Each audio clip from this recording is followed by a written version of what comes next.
good morning. First of all, I would like to welcome you all on this Saturday morning. Actually, it is a weekend and everybody are up. So, as Shivani mentioned, this is the time like everybody is about for detox and cleansing, gut cleansing, gut reset, and everything. So, one of the factor for gut resetting is been known as fasting.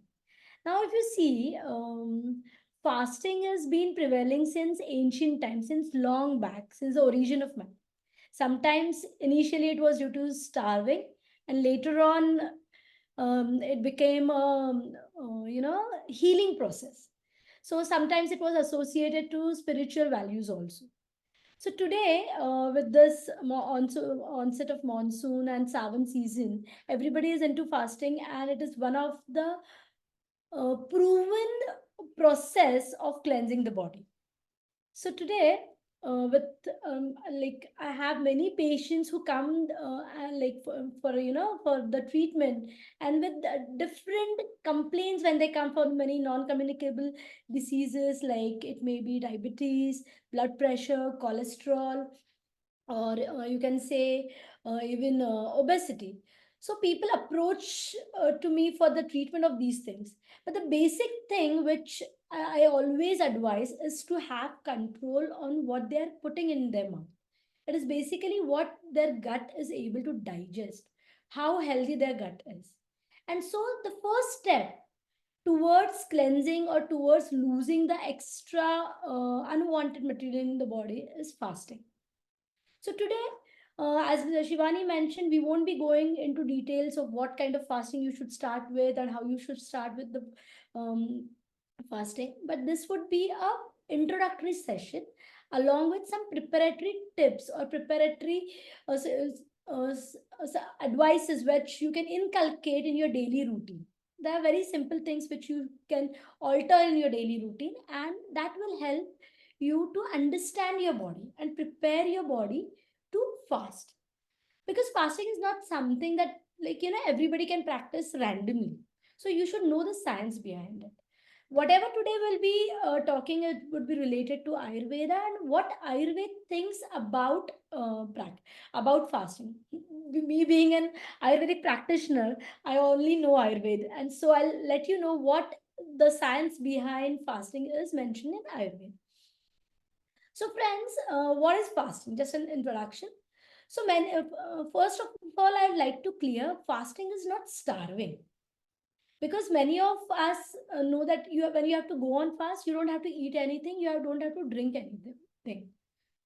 But that is only one part. So, anyone who is has a lot of accumulated toxins in their body and is very strong, only it is advisable to them. Or if you have prepared yourself, if you have prepared your body for that kind of fasting, you can go for it. But initially, fasting is something which is like as I mentioned, it is the act of going without food or water for an extended period of time. But this is the complete fast. There is something which we have to take in consideration of our body, our agni, and according to that, we can decide what kind of fast we can do. So, when we think about spiritual acts, it is a act where in which uh, we fast to just get closer to the God. This is a spiritual aspect. But today we'll restrict ourselves to physiological aspect. Again, as I mentioned, fasting is not equal to starving. It is also that fasting is something wherein we give break, wherein we give rest to our internal organs, especially the gut and intestine. So it is the resting phase of our body. Or it is simple thing like if all of us are working, and every day there is an extra load of work, which where there's some pending tasks. So what we do is we either try to clear off it during the weekend, or we just let it be there and we take a leave and complete all the pending tasks in that vacation or the leave. Similarly, when we give a break to our intake of food or water, what we do is we are allowing the gut to relax, to de-stress it, and to finish off with the leftover or excess of the load which of load for digestion. And then either the gut or either the body uses up what is necessary from that thing, or it tries to sort it out and eliminate the unwanted things. So this is a simple thing, simple logic behind the fasting. So that is that this way we let our gut or let our internal system relax. It is not only the gut which is participating, but all other organs, internal organs, or all other systems are interdependent on these are sorry, all other systems are interdependent on each other, and so they work cohesively. And that is the reason we have to give rest to this particular organ. In Ayurveda, fasting means Langhan. Langhan, now when we see, it mentions, the text mentions, yat kinchit lagav karam deham tad Langhanam. That means any action, any food, any activity which we do and which inculcates laghu gun or lightness in our body is Langhan. So the ultimate goal is to, lighten our body, to remove or to eliminate excess of unwanted things from the body. So this is Langan. And then Ayurveda mentions there are 10 types of Langan. There are various ways through which we can achieve Langan. So, and it depends on how what is your health status, what is the quantity of the accumulated doshas in your body, and how well you can follow it. So depending on that, there are 10 types of Langan, of which we'll be practicing or we'll be knowing more about Upvas or fasting in this session. So basically, just to introduce, there are four types of Shodhan Karma. So what we say is Pancha Karma. Of that, four Pancha Karma, among the Pancha Karma, that is five karmas, detoxifying karmas, four of them like Vaman, Virechin, bloodletting, that is Rakta Mokshan, and Niruha Basti, are types of Langhan. Then Pachan. Pachan is digesting arm or increasing your digestive fire, rekindling the digestive fire and bringing it to a level where it can easily digest whatever we eat, assimilate the food, and metabolize it properly. So that is Pachan. Pipasa is controlling thirst, and Upvas is controlling food. That is what we are going to see today. So only the patients who have excessive dosh, or according to the season where the doshas are increased, like panchakarma is administered. Otherwise, in daily practice, wherein if we have had a heavy dinner or a heavy lunch, and then we don't have to we feel that it is too heavy, and then when we have to give rest, pachan is a treatment, or pachan is a type of langan which is introduced, or upvas is something that which we introduce. Another types of langan, three types, is vyayam, that is exercise, exposure to sun, and exposure to wind. These are also a type of langan, because what happens is heat and wind. That means heat is related to Tej Mahabhut and wind is related to Vayu Mahabhut. So whenever you induce Laghu Gun in your body, it increases Vat to some extent, and also it increases lightness accordingly. So in exposure to sun and wind is also a type of Langan mentioned in Ayurveda. Okay, and so whenever, so Vyayam, Atap, and Maruta Sevan, that is exposure to wind, sun, and exercise, can be done with people who have moderate health issues and have good strength. And this can be, also done along with Pipasa and Upvas, that is fasting. So if you see, fasting can be basically physiological fasting are classified into two types: physiological and spiritual. So when you say spiritual, it is, as I mentioned, is going closer to God. So there can be two types of fasting in it. There is complete fasting and partial fasting. What you do in complete fasting is you completely abstain from any liquids, any water or food for a particular particular period of time. So it can be a half day fasting. It can be whole. Generally, it is for complete day fasting, or it can last for a couple of days, or extended, whatever the capacity is or whatever your beliefs are. Partial fasting is including certain amount, like some food items and water, along with throughout the day, along with when you're fasting. whereas you don't take the normal food you are taking, but you include some food items. Then this is there is a physiological fasting. The physio again, in physiological fasting, there is complete fasting and the intermittent fasting. Now intermittent fasting or fasting in general has gained more popularity in last few years. So complete fasting is again same as what we mentioned in spiritual fasting, but intermittent fasting, where people, where individuals, according to their stamina, according to what they can do, they fast. So it, like, we'll discuss it in later sessions, but just to mention, the whole day is divided into two parts, and for example, as in 6 is to 18. So 24 hours is divided in two parts, 6 hours and 18 hours window. And the 6 hours window is the window wherein you eat something. And the rest of the 18 hours you starve or you avoid food. Okay. So similarly, there are various types like warrior kind of fasting, circadian kind of fasting. Circadian style is in like, getting one with the biological clock. So you follow the routine from according to the sun. We wake up at the time of the sun, like during the sunrise, and start our whole day, and then end the eating habits by the end of the sunset. So, and we'll go in details with this kind of fasting in later sessions. But as of now, there are various type of intermittent fasting which one can practice according to their health conditions or their purpose of fasting. And then there is something known as fasting for the senses. Now, this is something you must not have heard of, or you are not aware of the term.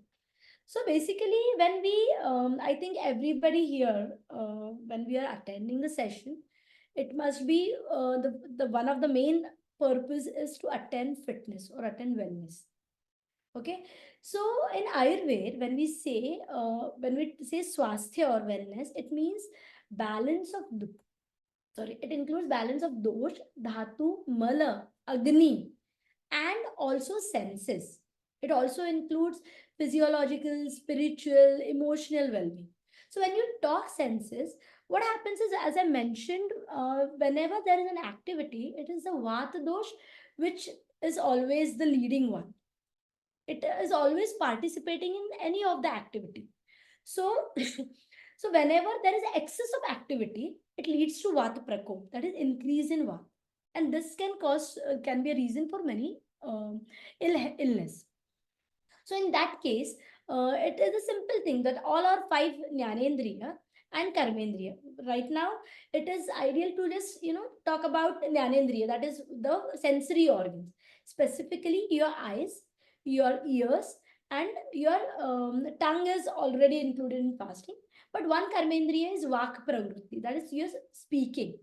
So many of us have a concept in their mind that whenever we do a lot of physical activities, we lose energy or something. But mind it that even if you are not into a lot of physical activity, but if you're using a lot of your senses, if you're involving a lot of your sorry, intelligence, or you're thinking a lot, it also leads to energy consuming, lot of energy consuming. And this is the reason, if you're talking too much, if you're continuously on the screen, or if you're focusing too much on very minute things or very bright light, then this can also be the reason for loss of energy and your illness. Again, excessive hearing, so it can be too much of exposing to a loud noise, or use of airpods for a long time. This, all of this can be a sorry can affect your body. And lastly, if you experience that, if you are talking for a long time on a call, or if you are into a teaching profession or any profession where you need to talk a lot, you always feel exhausted after that particular time. So controlling these three acts, especially if you are exposed to a lot of screen, if you are exposed to a lot of sound, or if you are into a lot of talk speaking, then you can give rest to these particular things. We'll see how we can do it. And this is kind of fasting which is important, that we should include this kind of fasting as well. Okay, so only then we can attain a complete health or complete well-being. So, how many of you are practicing fasting as of now? Yeah. And I think rest of many of them are new to fasting. Okay. So today we'll just see how we can start with this. So as I mentioned, fasting, we have to cut down something on our food, or there are certain timings when the people, individuals who completely give up food or water for a particular period of time. So, as I mentioned, it is not that everybody could resort to all kind of fasting or complete fasting. So it is important that you should know your body and only then select what kind of fasting you should do. And it's important to know that who should avoid fasting. So if you see pregnant individuals, or if someone is trying, like any couple is trying to conceive, especially the female, then because she needs a lot of energy, lot of nutrition to for the baby who is getting conceived, then if at all there are certain health conditions like blood pressure, thyroid, or you can say any major conditions, then it is advisable that you don't opt for complete fasting. In that case, you should know, understand your body, and according to your stamina, you should choose the fasting methods. You should not directly resort to complete fasting. Then if at all you have complaints like bloating, acidity, or there's a lot of weakness, or post surgery, if there's a lot of weakness, then it is ideal that you don't resort to fasting, or you can go for other methods of Langan. And lastly, decreased appetite. So what people have, like in my practice especially, I see there are many people coming for weight gain, like they come for weight loss. Actually, they are obese, but most of the time when I ask about their dietary habits, as it is a practice, like it is not only that we see for being a Vaidya, we don't see only for what is the complaint and give the medicine. It is that we, any doctor, like, goes for a detailed history. And when we ask these patients, like, how many times a day you eat, or what is your food quantity, we most of the time get to know that they are eating very less and still they are gaining weight. Okay, and in this case, what happens is, I purposely ask that, is it because you have gained a lot of weight, you are trying to not eat more, or you don't feel hungry? Most of the time these people say that I don't feel hungry, but I don't understand, I still gain weight. And what they end up doing is again stop eating. And in this case, there is a lot of vat which gets increased in your body, and that leads to not obesity but bloating. But people see it as, and they measure it in inches, that there's a lot of bulk accumulating in the body. And most of the time it is because your digestion is not proper, your agni is not proper, and it is not able to metabolize whatever you're eating. And that is the reason for weight gain. So in this case, you have to confirm that, am I really hungry? What is my appetite? And if your appetite, or if your um, urge of hunger is reduced, then I would suggest you have to work on it and only then go for fasting. Then now we'll see what are the factors which affect fasting. So if you see prakriti, or your body constitution. So as all of you know, there are three types of body constitution: vata, pitta, and kapha. So vata prakriti patient, like individuals, are usually very thin, and so it is like there are different ways in which they can fast. So directly cutting down food is not the option for them. Then if there are kids, old age, these people shouldn't fast. And okay, the young people, they I'm sorry. So age, so young people who have enough of strength, they can fast, and they should fast in according to what their appetite is, according to what their agni is, according to what health conditions they are into. Again, prakriti kapha patients are ideal for fasting, whereas pitta, if they are very sensitive, they have to control hunger, then they should resort to partial fasting or intermittent fasting, or I'll tell you what they can have in between. Then again, Agni, as I mentioned, it is about digestion.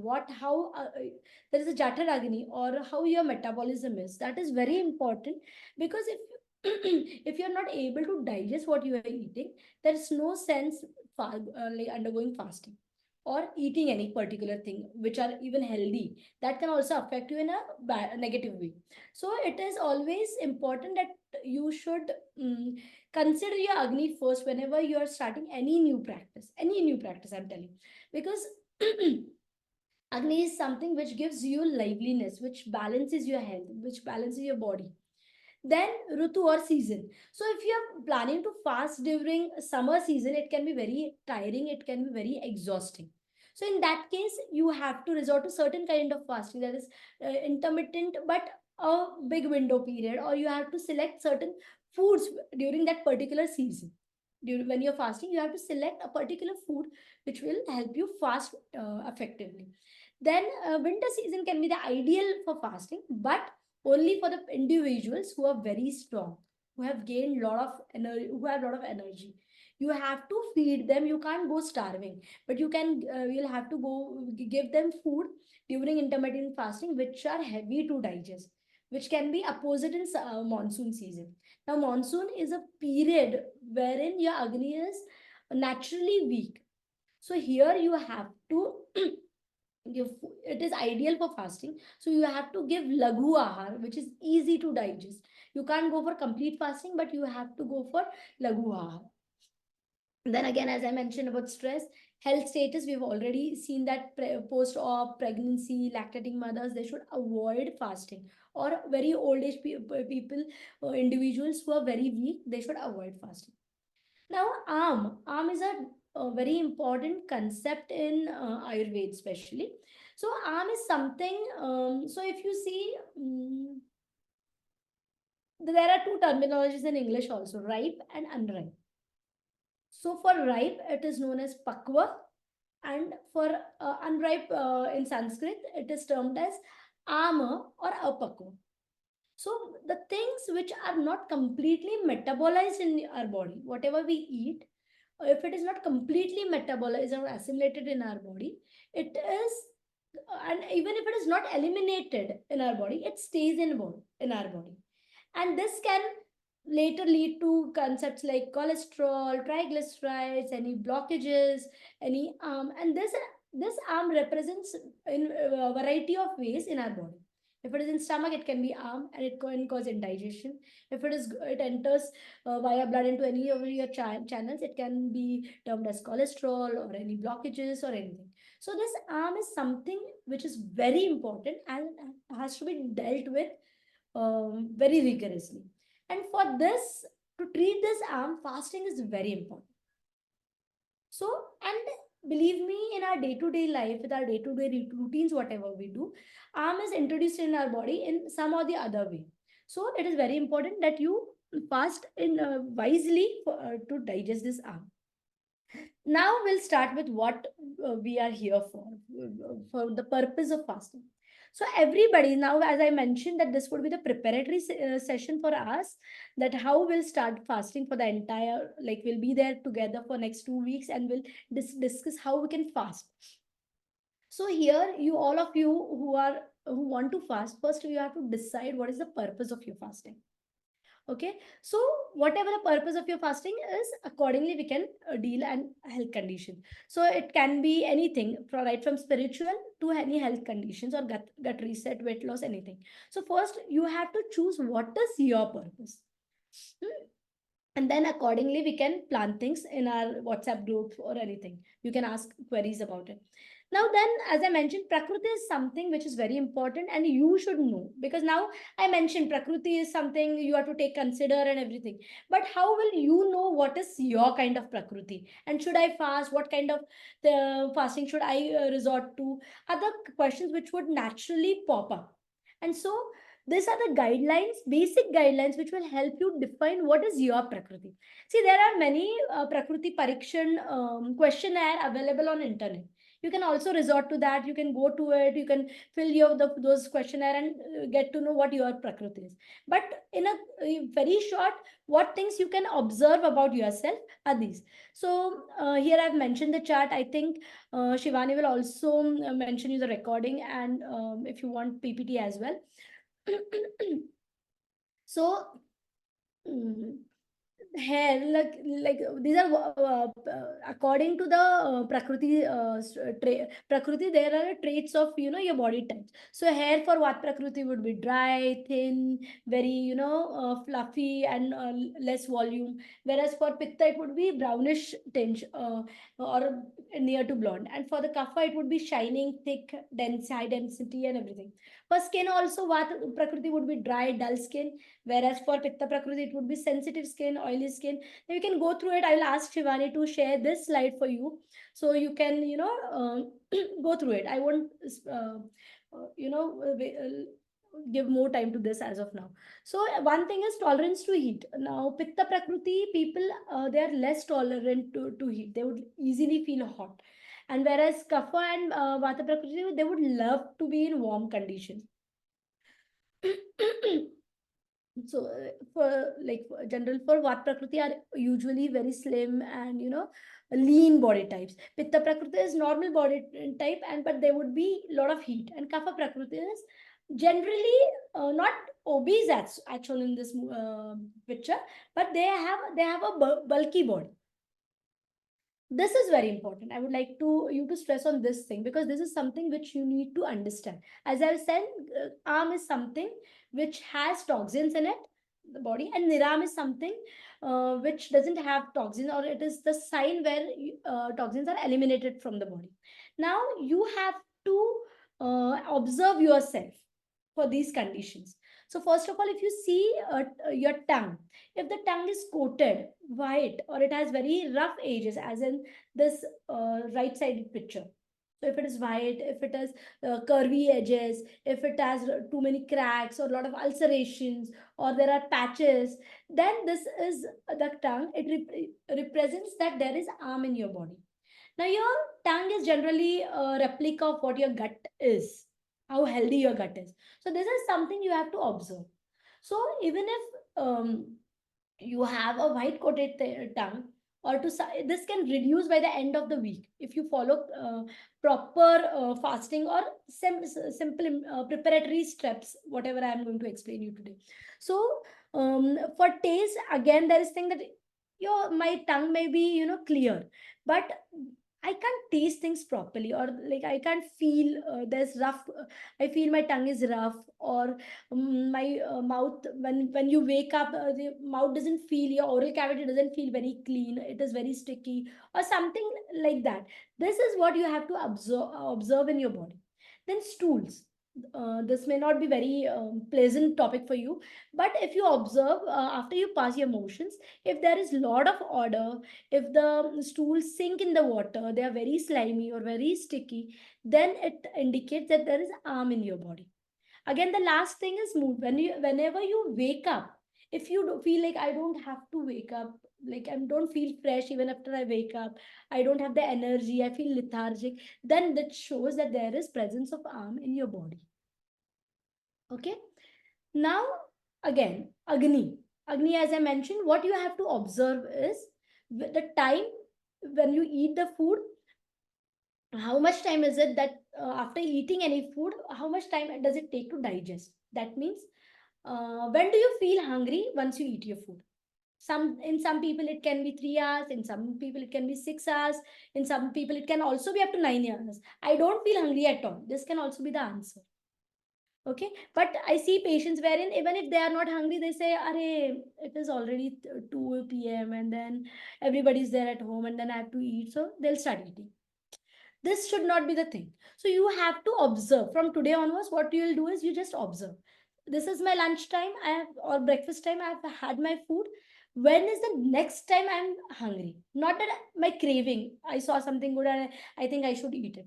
It is, you should be hungry. I should feel hungry. I should feel, if I don't eat right now, there's something like I'm going to lose my energy. So you have to eat at that time.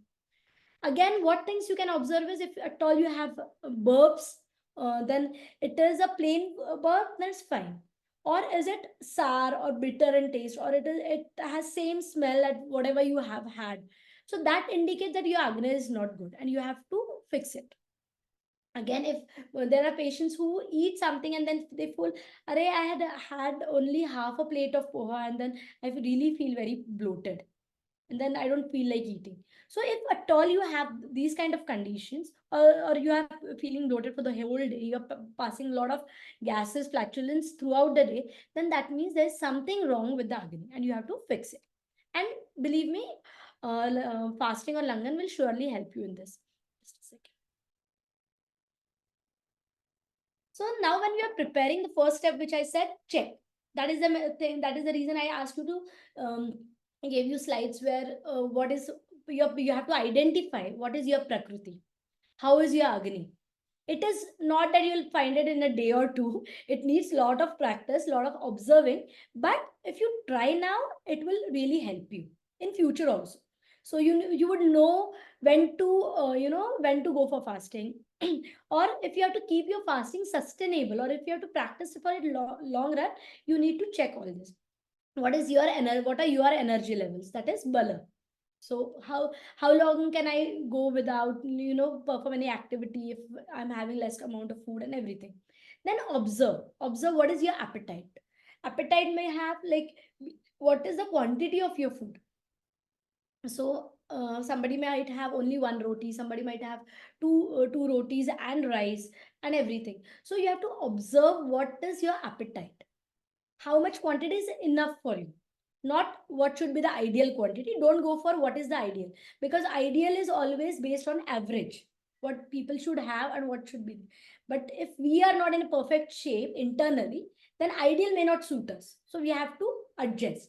So just observe what is your appetite. And metabolism, and again, what agni, how long does it take for the food to digest? Then bowel. So is it that you pass your motions every day? It is very important that you pass motion once or twice every day. So, and how are the motions? That is what you can observe, and also observe what happens by the end of the week. What are the changes that you observe? Because we'll discuss what are the changes and how you feel about it. And then only after assessing your prakriti and observing your changes and your body, you should proceed for the fasting pattern that we'll be doing in the next week. So this week you'll just prepare your body. Okay, so what you'll be doing is, first of all, whatever you are eating, I won't ask you to change, make a lot of changes in your routine for this week. Whatever you are having, only make sure it is not, very junk food or anything. Whatever food, traditional type of food which you have in your daily routine, depending upon what you are, used to. Any food that you are eating, just reduce the quantity by 1/4. So if you are having two rotis, make sure you are having only 1.5 roti. If you are having one bowl of rice, make sure you are having three fourth bowl of rice, whatever it is. So you just have to reduce your quantity by 1/4. So what Ayurveda says is your stomach, like whatever your size of your stomach is, you have to divide it in 3 parts. So two parts of it should be filled with your solid foods, one part with liquid foods, and one part should be left empty for the churning process. So because the food needs to be churned, right? And it needs some space so that it can be churned properly. So if you are churning anything, your mixer especially, you leave some space so that things are grinded properly. Similarly, the food gets churned in your body. So it is important that you leave 1/4 of the space empty. So many of us, including me, at times when the food is it is your favorite food, you tend to have more of it. So make sure consciously you will reduce at least 1/4 a proportion of your food. Okay. And as I mentioned, two parts of solid food, one part of liquid food. Anything it can include your buttermilk, whatever you use to. Don't add purposely on any. Don't add anything on purpose. It can be water, it can be your dal, it can be your soup. One portion of liquids. Then whatever food you will be having should be homemade, not processed, not packaged, or not preserved foods, because that includes a lot of other additives in it, and that becomes again heavy to digest, and then you won't be able to assess your agni. Okay, so may prefer freshly cooked food at home.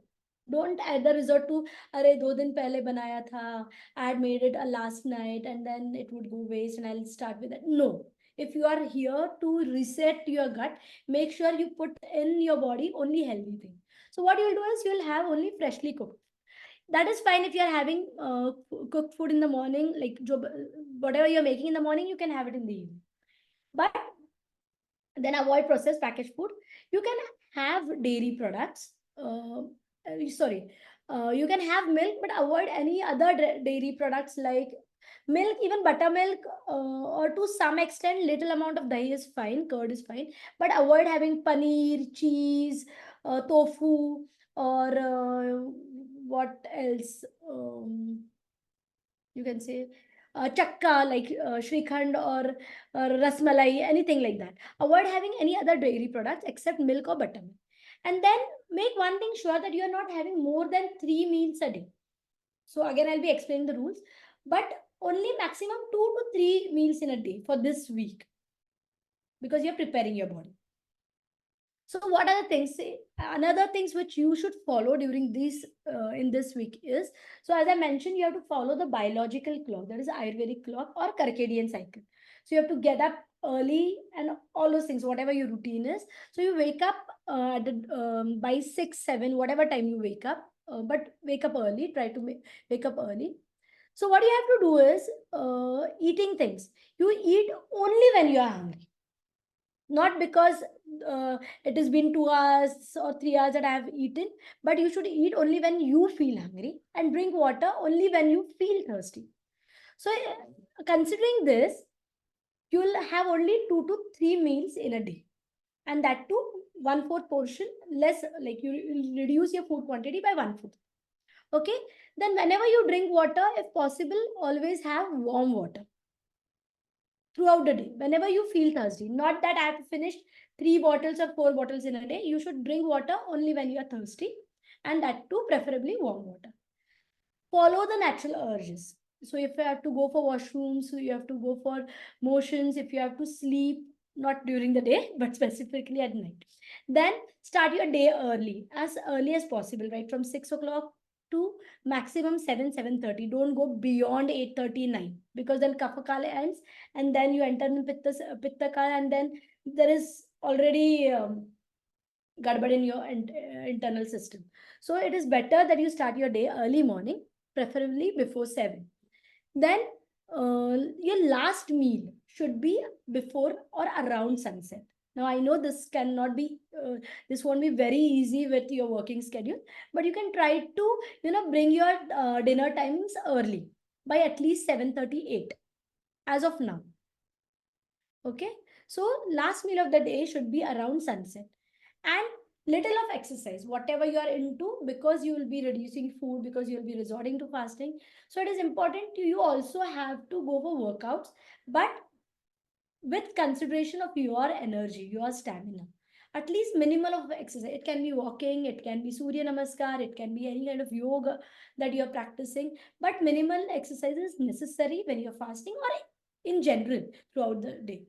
And then what I was talking about, the sensory fasting. So you also have to prepare to fast for your senses. What you can do is try reducing your screen time. So you can give yourself a window once you wake up and before you, like half an hour after you wake up and half an hour before going to bed.